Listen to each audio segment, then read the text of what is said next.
Naturaleza y razón. Continuación, ensayo de Juan de Arana. Es evidente, en efecto, que para poder cartografiar un territorio hay que salirse de él. Ahora bien, ¿acaso hay algo más que la naturaleza? Se ha llamado naturalismo a la postura filosófica que responde negativamente esta cuestión, y es una doctrina que tiene en su favor el hecho de que no carece de sentido afirmar que racionalizar es algo equivalente a naturalizarlo, hacerlo natural, integrarlo en la naturaleza. Pero a la vez el naturalismo incurre en la falacia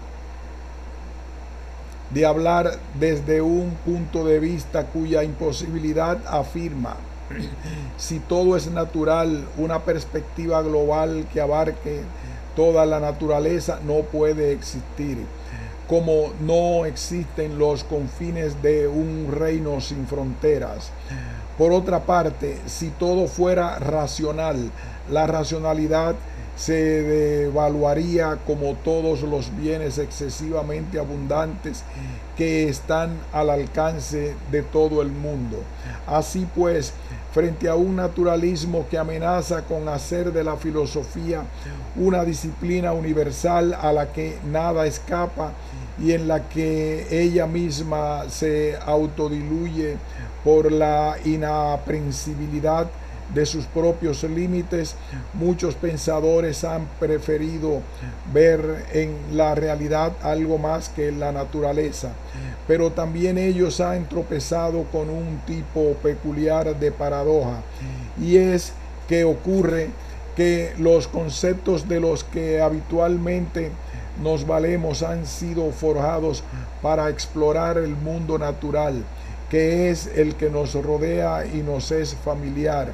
Si de pronto se requiere descubrir un nuevo continente poblado de seres completamente diferentes, resulta que no hay categorías para referirse a ellos, y todos los intentos para caracterizarlo y hablar de él fracasan. Esto es algo muy incómodo, porque hay un hábito de la mente que lleva siempre a preguntar por la naturaleza de lo que está más allá de la naturaleza. No es tan sencillo prescindir de la versión intencional del concepto, generándose así una dialéctica que nos traiciona. Todo ello no ha impedido que históricamente se hayan propuesto distintas fórmulas para distinguir dentro de lo real diversas provincias, algunas de las cuales ha sido identificada entonces o más tarde con lo que se acostumbra a llamar naturaleza. Es sorprendente, de todos modos, que no siempre coincidieran en un mismo campo los seres que en nuestra cultura son por antonomasia naturaleza, esto es, los que forman el mundo sensible. Así, por ejemplo, en el pensamiento mítico, la escisión fundamental que se registra es la que opone lo sagrado a lo profano.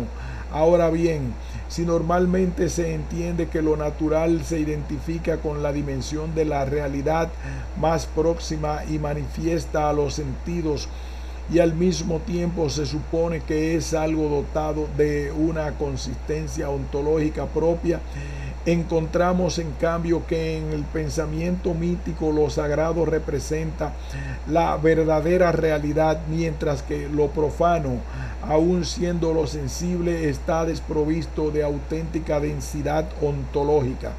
El hombre mítico no se siente cómodo en el mundo sensible, sino que se encuentra desterrado en él, y por ello mantiene una lucha perpetua para volver a vivir en el espacio y tiempo primordiales, los únicos que verdaderamente son. En Nueva Guinea, numerosos mitos hablan de largos viajes por mar, proveyendo así modelos a los navegantes actuales y también modelos para todas las demás actividades, ya se trate del amor, de guerra, de pesca, de producir la lluvia o de cualquier otra cosa. El relato suministra precedentes para los diferentes momentos de la construcción de un barco, para los tabúes sexuales que ésta implica, etc. Cuando un capitán se hace a la mar, personifica al héroe mítico Aori, lleva el traje de Aori, lleva el traje que Aori vestía según el mito. Como él tiene la cara ennegrecida y en los cabellos un lob semejante al que Aori quitó de la cabeza de Ibiri. Baila en la cubierta y abre los brazos como Aori. Baila en la cubierta y abre los brazos como Aori desplegaba sus alas. Un pescador me dice que cuando iba a capturar peces con su arco, se consideraba el propio Kibabia. No imploraba el favor y la ayuda de ese héroe mítico, se identificaba con él. Tal vez esa consideración pueda ayudar a comprender por qué este tipo de culturas, a pesar de que vistas desde nuestra óptica viven en estrecho contacto con la naturaleza, no han llegado a desarrollar una reflexión importante sobre ella. Su actitud con respecto al entorno físico resulta decepcionantemente utilitaria y desprovista de la poesía con que suele adornarla el turista procedente de las civilizaciones urbanas. Y es que en el fondo las categorías con que se enfrentan al mundo responden de una manera diferente de ver las cosas, que no tienen por qué estar al servicio de las recientes preocupaciones ecológicas del hombre occidental. Es interesante comprobar las huellas que concepciones para nosotros exóticas han dejado en los orígenes del pensamiento racional, huellas que pueden ser detectadas en las primeras divisiones de la realidad efectuadas por los filósofos. Así, por ejemplo, la conocida oposición entre lo sensible y lo suprasensible e inteligible claramente presente en Platón se corresponde bastante bien a la dicotomía fundamental del pensamiento mítico. Al ser esto así, hay que admitir que existe una primera realidad, lo que tiene una forma inmutable, lo que de ninguna forma nace ni perece, lo que jamás admite en sí ningún elemento venido de otra parte, lo que jamás se transforma en otra cosa, lo que no es perceptible ni por la vista ni por otro sentido alguno, lo que solo el entendimiento puede contemplar.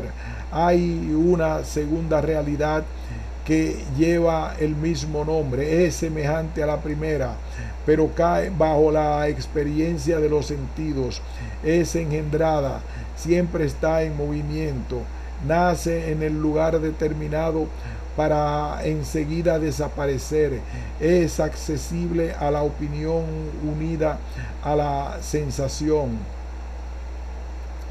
En este caso, lo sensible se ve igualmente devaluado, está sometido al devenir, no es objeto de ciencia y solo puede ser conocido en la medida que está sometido y refleja lo inteligible, la verdadera naturaleza de las cosas, lo que las permite identificarse consigo mismas. No está pues en lo que nosotros llamamos naturaleza, sino lejos de ella.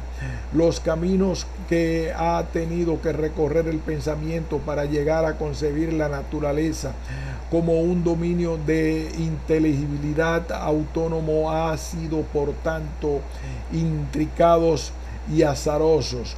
Robert Lenoble propuso una ingeniosa interpretación, sosteniendo que el requisito previo indispensable para la constitución de lo físico como tal tuvo que consistir en despojar al mundo de la mente humana y de los duendes que la habitaban. Sería la extraversión socrática, con su desdén hacia las cosas sin alma y su interés exclusivo por el hombre y sus problemas, la responsable última del nacimiento de la física, que habría heredado, privado de misterios y afectividad, todo lo que aburría a Sócrates y a sus discípulos. Frente a las confusiones del animismo universal y la abigarrada multidimensionalidad de la mentalidad mágica, habrían sido pues los moralistas quienes, haciendo de lo humano y lo espiritual un mundo cerrado, impermeable a lo puramente externo y material, proporcionaron a los investigadores de la naturaleza un campo libre de interferencias para ensayar sus estudios y conjeturas. Sería el epicuro ético y no el físico el que debiera ser considerado padre de las ciencias de la naturaleza. Para curar el hombre de sus terrores, encerró a los dioses en el Olimpo y a las cosas materiales en una esfera de realidad anónima y neutral. Es curioso comprobar que, aunque la versión naturalista de la especulación cosmológica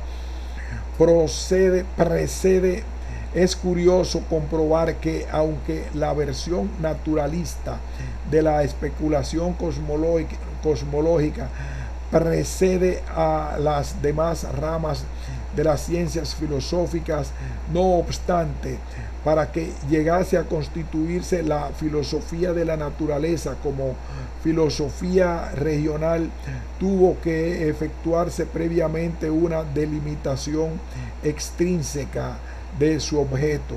Tiene mucho interés en relación con ello seguir la evolución del pensamiento religioso.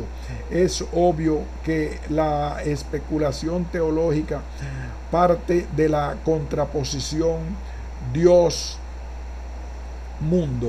que originalmente reproduce la que se da entre lo sagrado y lo profano en el pensamiento mítico. Sin embargo, en las grandes religiones monoteístas, el sentido de la misma fue evolucionando hasta adquirir rasgos originales.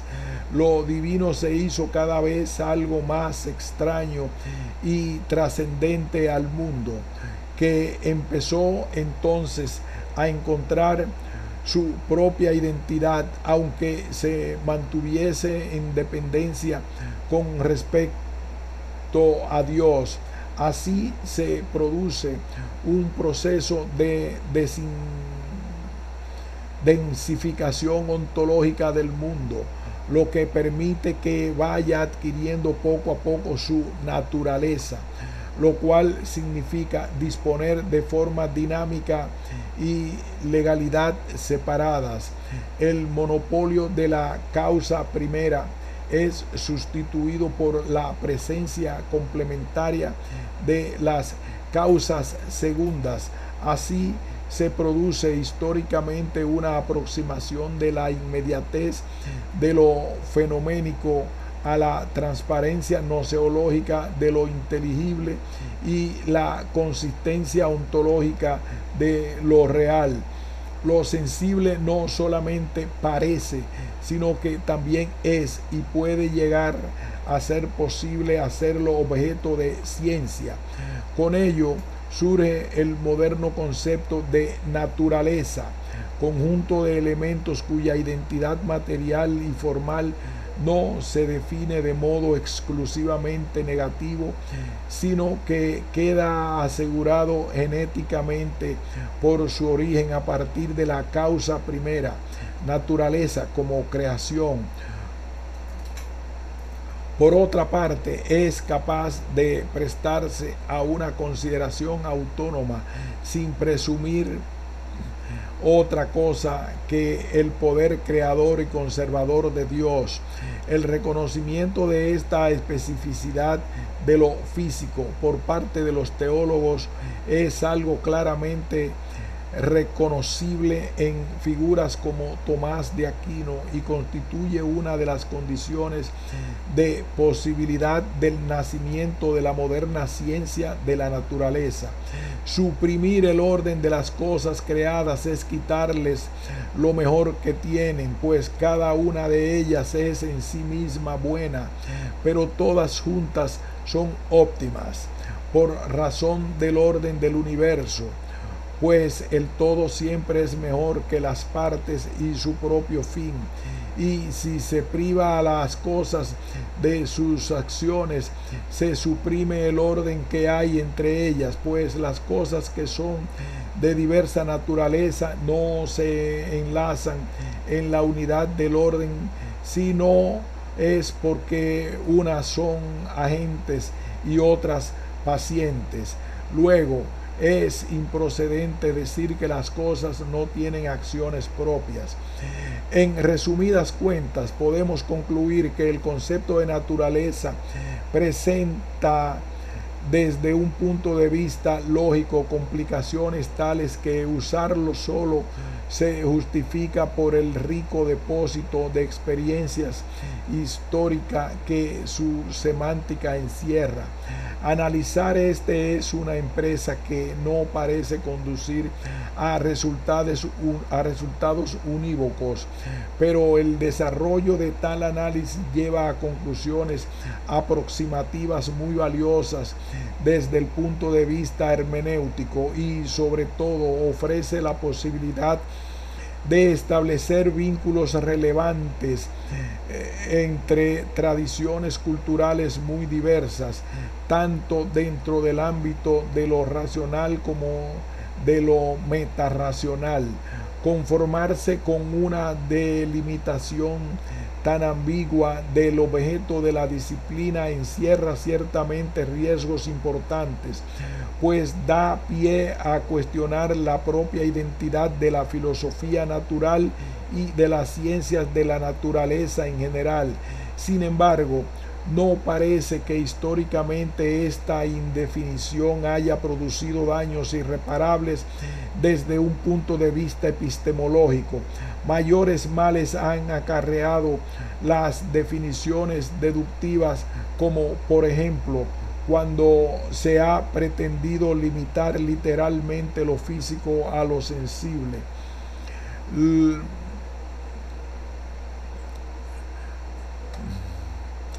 Las ciencias positivas se han acostumbrado desde hace mucho tiempo a convivir con los conceptos fundamentales a cuya dilucidación previa renuncian de entrada.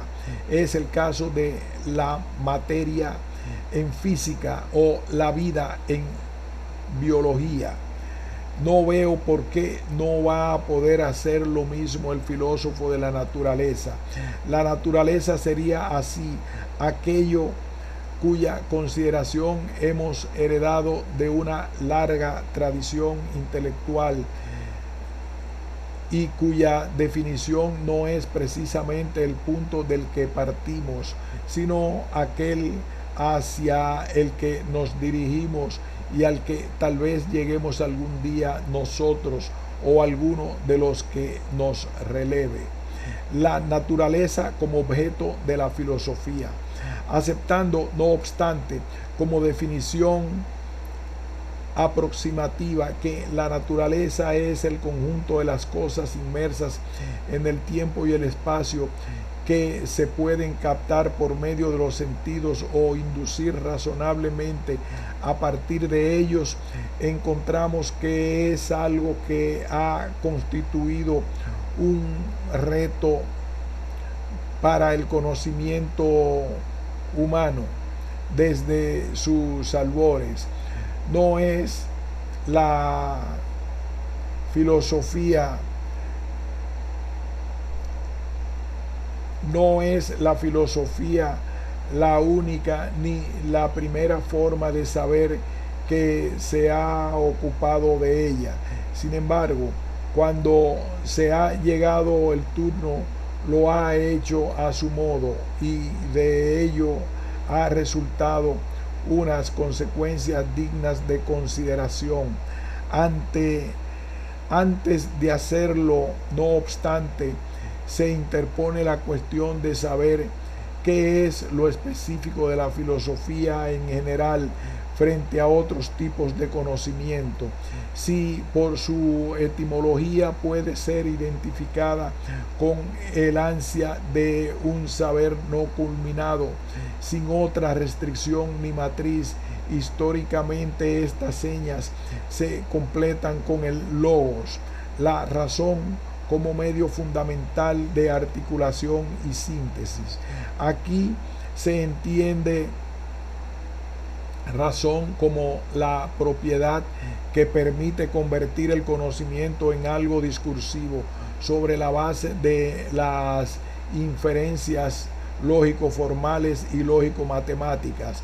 En este sentido, está claro que la razón impone ciertas constantes formales a los contenidos que codifica y convierte en un cuerpo de doctrina, otorgándoles coherencia y trabazón, pero no prejuzga en absoluto la procedencia noseológica de los materiales que procesa, ni aporta criterios de adecuación o verdad propiamente dichos.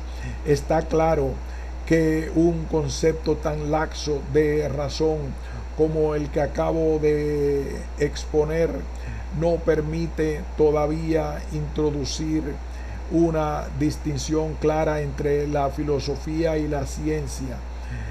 Pero también hay que tener en cuenta que esta distinción no es un dato de primera hora en la evolución histórica de los conocimientos. Tanto la filosofía como las mil y una formas de la ciencia se presentan con la aspiración de construir un saber racional. ¿Qué es, pues, lo que las diferencia? ¿Existen acaso dos formas cualitativamente diferentes de servirse de la razón, apoyándose quizás en facultades separadas o en funciones lógicas irreductibles entre sí?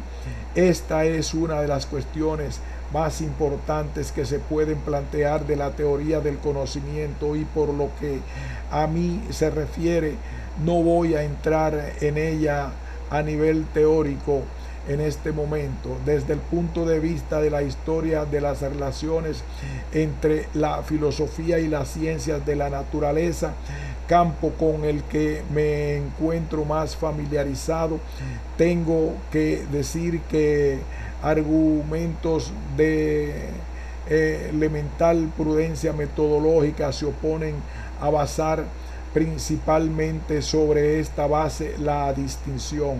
La economía de pensamiento y la claridad quedarían mejor salvaguardadas si, en vez de acudir a criterios formales, bastara con criterios materiales de distinción.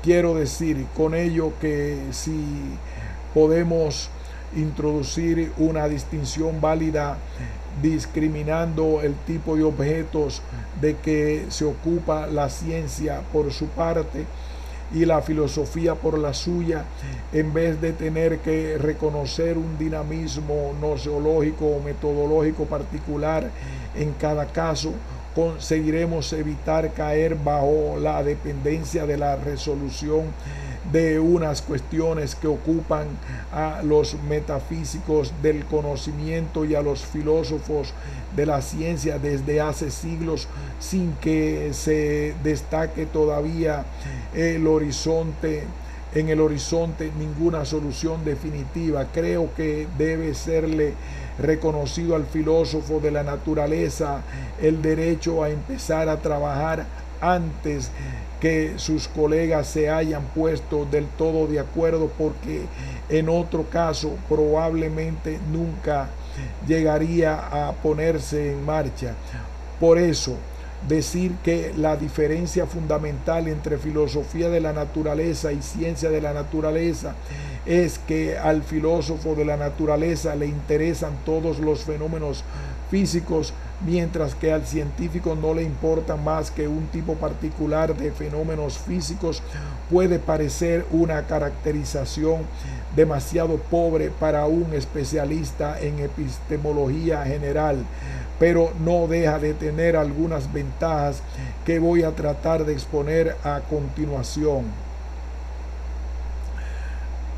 Como primera providencia se me ocurre invocar un par de textos de un filósofo, Aristóteles, muy poco sospechoso de adoptar una postura simplista ante el problema de la ordenación de las formas de la razón.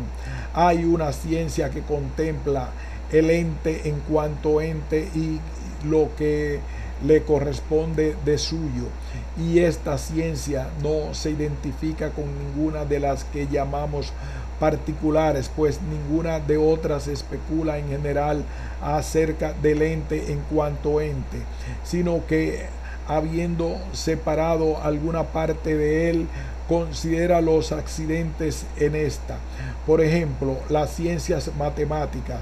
También la matemática es especulativa, pero no vamos a resolver ahora si trata de entes inmóviles o separados, aunque está claro que algunas ramas de las matemáticas los consideran en cuanto inmóviles y separados, y si hay algo eterno o inmóvil y separado, es evidente que su conocimiento corresponde a una ciencia especulativa, pero no a la física, pues la física trata de ciertos seres movibles, y a la matemática, sino a otra anterior a ambas, pues la física versa sobre entes separados, pero no inmóviles, y algunas ramas de la matemática sobre entes separados, pero no inmóviles, y algunas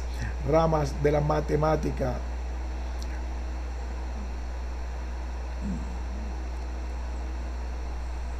pero sin duda no separables, sino como implicados en la materia.